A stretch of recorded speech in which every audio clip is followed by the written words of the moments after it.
مولا عباس میں منقبت کا نذرانہ پیش کر رہے تھے۔ غفران جن کا تعلق حیدرآباد سے تھا، کربلا محلہ میں جب 72 نفوس پہنچ جاتے ہیں تو حضرت امام علی مقام تمام اپنے ساتھیوں کو، محبت کرنے والوں کو اپنے خیمے میں بلاتے ہیں۔ شام کا ٹائم ہے اور جب آ جاتے ہیں تو اپنے خادم کو آپ حکم دیتے ہیں کہ یہ جو دیا جل رہا ہے اس کو بند کر دو، اندھیرا کر دو، خیمے میں اندھیرا ہو جاتا ہے۔ مختصر بیان کر رہا ہوں۔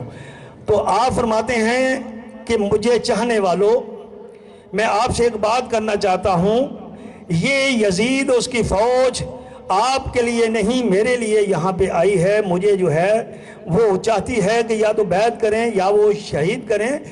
میں یہ چاہتا ہوں کہ آپ میری وجہ سے اگر آئے ہیں تو میں اپنی محبت کی وجہ سے میں آپ کی یہ گارنٹی لیتا ہوں کہ کل قیامت والے دن میں اپنے نانا سے تمہیں جو ہے وہ شفاعت کا جو ہے وہ پورا سلسلہ جو ہے وہ لے کے دوں گا۔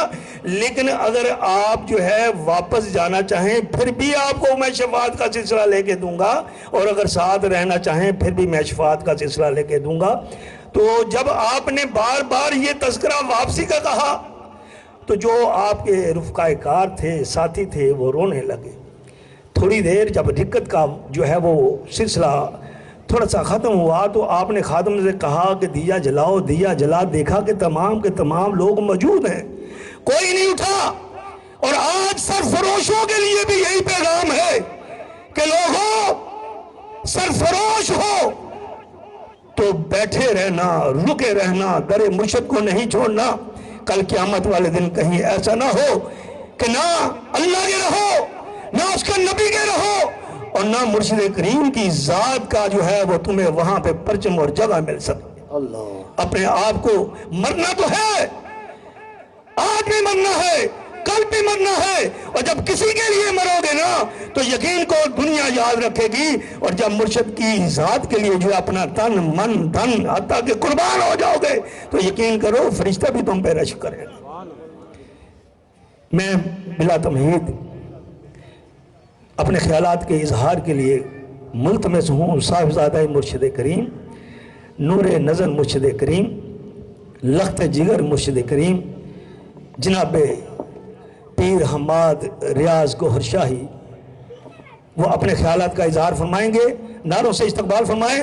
نعرہ تکبیر، اللہ، نعرہ رسالت، نعرہ حیدری، تیرا شاہی میرا شاہی، گوہر شاہی، گوہر شاہی، تیرا شاہی میرا شاہی، گوہر شاہی، گوہر شاہی۔ سبحان اللہ۔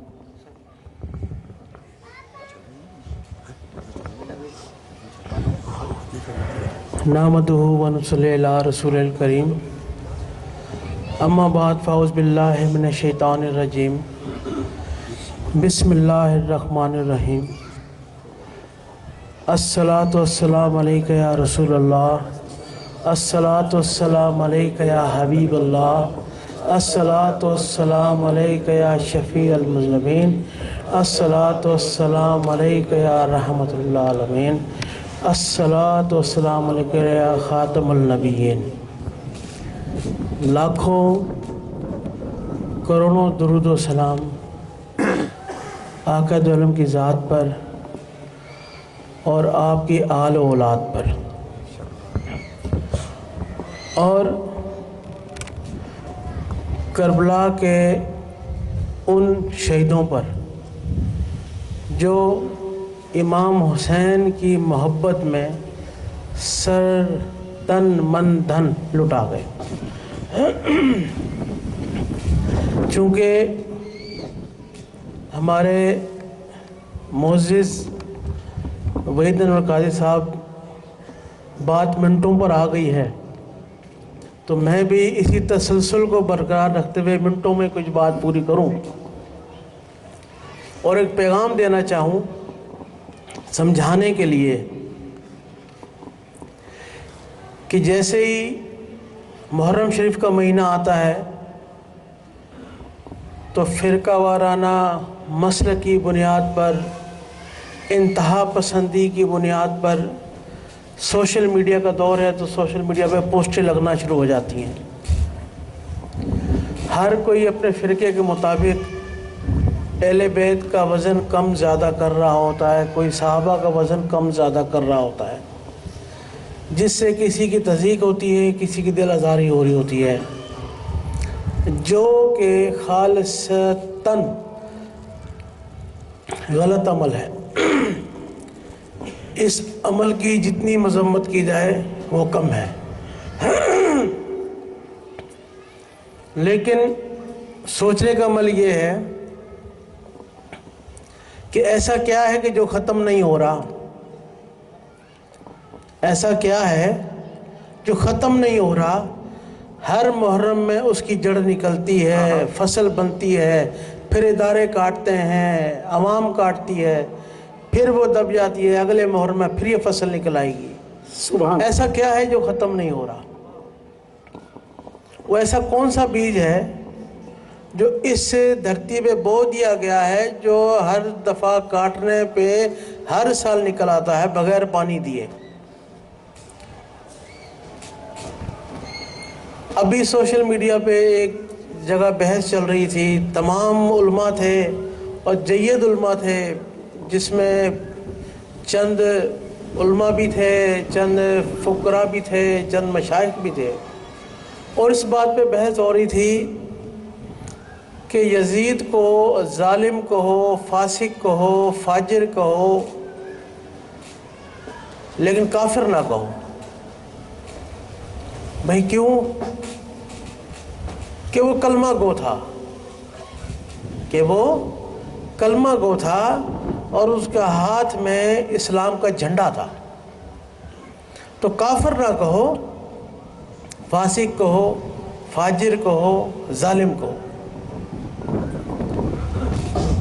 تو معلوم یہ چلا کہ ابھی کہیں نہ کہیں اس کے لیے سافٹ کارنر، کہیں نہ کہیں اس کے لیے نرم گوشہ ہے۔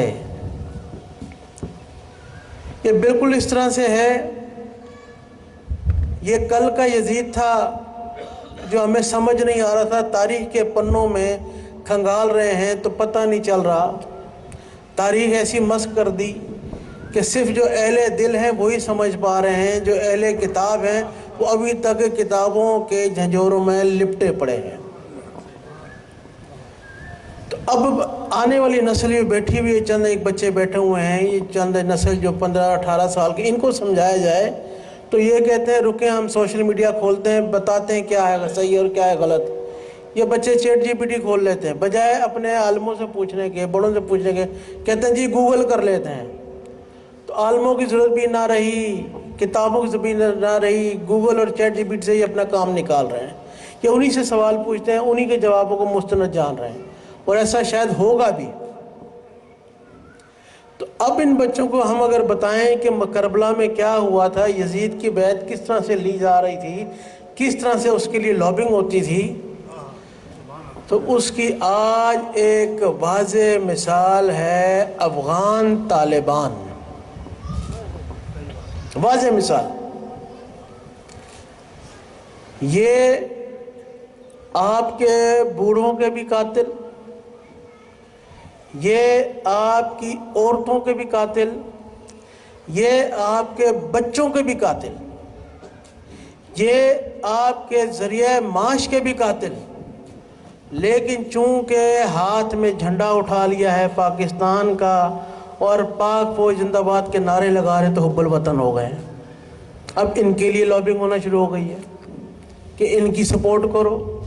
یہ خارج نہیں ہیں، یہ کافر نہیں ہیں، ہاں رائے راست سے بھٹکے ہوئے ہیں۔ اب یہ کہا جاتا ہے ان کے لیے کہ رائے راست سے بھٹکے ہوئے ہیں، یہ ہمارے ہی بھائی ہیں جو کہ کل دوبارہ سے رائے راست پر آ جائیں گے۔ جب ایسی باتیں سننے کو ملی تو ہمیں یقین ہو گیا کہ آج کے سوشل میڈیا کے دور پہ جب اس قسم کی باتیں کی جا سکتی ہیں، تو جب کبوتر بھی نہیں اڑتے ہوں گے ریگستان میں، گھوڑوں پر سفر ہوتا ہوگا، تو اس وقت کتنی مضبوط لابنگ کرتے ہوں گے یزید کے لیے یزید کے حق میں. کیا بات. کس طرح سے امام حسین کو بلا کر دھوکے سے امام حسین کو شہید کیا, اور شہادت کی خبر بھی تب پہنچی ہوگی کہ جب ان کا شہید کا قافلہ جو ہے وہ رستے میں ہوگا. تو پتہ ہی چلا کہ یہ ایک مخصوص ذہنیت ہے جو کل بھی آقا دو عالم کے اور آقا دو عالم کے آل کی مخالف تھی, آج بھی آقا دو عالم کے چاہنے والے اور ان کی آل کی چاہنے والوں کی مخالف ہے. لوگ کہتے ہیں کہ دہشت گردوں کا کوئی دین مذہب نہیں ہوتا, جھوٹ ہے. ایک مخصوص فرقے سے ہٹ کے بتائیں کون ہے دہشت گرد, ایک مخصوص فرقے سے ہٹ کے بتائیں کون ہے انتہا پسند, ایک مخصوص فرقے سے ہٹ کے بتائیں کون ہے شرک اور بدعت کے نعرے لگانے والا. یہ بات اس لیے کرنے کی ضرورت ہے کہ ہم اپنے باپ دادا کے نام پہ پانی کی ٹینکی تو لگاتے ہیں, لیکن کربلا میں امام حسین کی یاد پہ سبیل نہیں لگا سکتے. کیا بات. پاکستان میں آپ نے دیکھا ہوگا کہ جگہ جگہ آپ کو خبریں مل رہی ہوں گی کہ سبیلیں ختم کی جائیں, یہ شرک ہے, بدعت ہے, خود لگا رہے ہیں. امام حسین کی یاد میں نہ نکلیں, کیوں؟ شرک ہے, بدعت ہے. مہینہ پہلے اور آنے والے مہینے کے بعد سب روڈوں پر ہوں گے جھنڈا اٹھائے ہوئے. اگر مسلمان کو, مومن کو آل رسول کے نام پہ سبیل لگانے کی اجازت نہیں, اس کے نام پہ روڈ پہ نکلنے کی اجازت نہیں, تو کس منہ سے امت اپنے ملک کا جشن منائے گی؟ کیا بات. کس منہ سے اپنے شہداؤں کو یاد کرے گی جو آقا کے شہداؤں کو یاد نہیں کر رہے؟ نعرہ حیدری حیدری حیدری. کافر مر جائے تو ہم کہتے ہیں شہید نہیں ہے, ہلاک ہو گیا. کافر فوج کا بندہ مر جائے ان کی نظر میں شہید ہوگا, ہم کہتے ہیں شہید نہیں ہے, ہلاک ہو گیا. جب آقا دو عالم کے دین پر, اس فریضے پر اپنی جان قربان دے کرنے والے شہداء کے لیے یاد نہ کیا جائے, ان کے دنوں کا اہتمام نہ کیا جائے, ان کے نام پہ محافلہ نہ کی جائے, ان کے نام پہ سبیلیں نہ لگائی جائیں, تو کیا ہم تمہارے کارگل والوں کے لیے نکلیں گے؟ کیا ہم تمہارے پشاور والوں کے لیے نکلیں گے؟ کیا ہم تمہارے پنڈی والوں کے لیے نکلیں گے؟ نہیں. تم ہمارے نبی اور آل نبی سے وفا کرو, ہم تمہارے شہداء سے وفا کریں گے. سبحان اللہ سبحان اللہ اکبر. یا رسول اللہ یا علی. اس لیے اب وقت ہے یزید کو پہچاننے کا کہ اصل میں یزید کون ہے. یزید صرف شخصیت نہیں, فکر ہے کہ جو اس فکر میں ڈھل گیا, جو حق کے سامنے ظالم بن کے کھڑا ہو گیا, جو مظلوموں پر ظالم ہو گیا, جو آپ کے ذریعہ معاش کو, ذریعہ ارادہ کو اور آپ کے حقوق کو سلب کرے, یہی یزیدی کردار ہے. اس کردار کسی بھی لباس کے اندر ہو سکتا ہے. تو لباس کو نہ پہچانے, اس کردار کو پہچانے. کیونکہ تلوار یزید کے ہاتھ میں بھی تھی اور مولا حسین کے ہاتھ میں بھی تھی. کلمہ گو یزید بھی تھا, مولا حسین بھی تھے, لیکن حق پر وہی رہے جو آقا دو عالم کی ذات سے جڑے رہے, جو آقا دو عالم کے اقوال سے جڑے رہے, آقا دو عالم کی نسبت سے جڑے رہے. اسی طرح سے آج اگر کوئی پاکستان کا جھنڈا بھی اٹھا لے, پاک فوج کے نعرے بھی لگا دے, لیکن عوام پاکستان کو, اقوام پاکستان کو نقصان پہنچائے, عورتوں بوڑھوں بچوں پہ خودکش حملے کرے تو جان لیں یہ وہی یزیدی ہیں جو کل یزید کے خلاف تھے، امام حسین کے خلاف تھے، اور آج پاکستانی عوام کے خلاف ہیں۔ تو ان سے لڑنے کا ایک ہی طریقہ ہے، کہتے ہیں دشمن سے لڑنے کے ایک ہی طریقہ ہوتا ہے کہ آپ دشمن جتنی طاقت حاصل کریں، کہ آپ دشمن جتنی طاقت حاصل کریں۔ دوسرا طریقہ کیا ہے کہ آپ اپنا معاملہ رب کے سپرد کر دیں۔ اب رب کے سپرد کرنا آسان ہے، رب کے سپرد اپنا معاملہ کرنا آسان ہے، لیکن اس سپرداری پہ چلنا مشکل ہے۔ وہ کیسے کہ رب کی پھر ڈیمانڈیں ہیں۔ وہ کہتا ہے کہ اگر مجھ سے طلب کرتے ہو تو جب تم اپنی نمازوں سے فارغ ہو جاؤ تو میرے ذکر میں مشغول ہو جاؤ۔ سبحان اللہ، سبحان اللہ۔ پھر وہ اتنی طلب کرتا ہے کہ پھر اگر تو مجھ پہ رلائے کرتا ہے، سارا کچھ مجھ پہ چھوڑ دیا ہے، تو پھر میرے ذکر میں مشغول ہو جا۔ اٹھتے بیٹھتے حتیٰ کہ کروٹوں کے بل، سبحان یہی تیری طاقت ہے۔ جن کے پاس ہتھیار ہوتے ہیں اللہ کہتا ہے آزما لینا ہتھیاروں کو، جب وہ ختم ہو جائیں پھر مجھ سے رجوع کرنا، لیکن جو نہتے ہوتے ہیں اللہ ان کی ڈائریکٹ امداد فرماتا ہے۔ سبحان اللہ، سبحان اللہ۔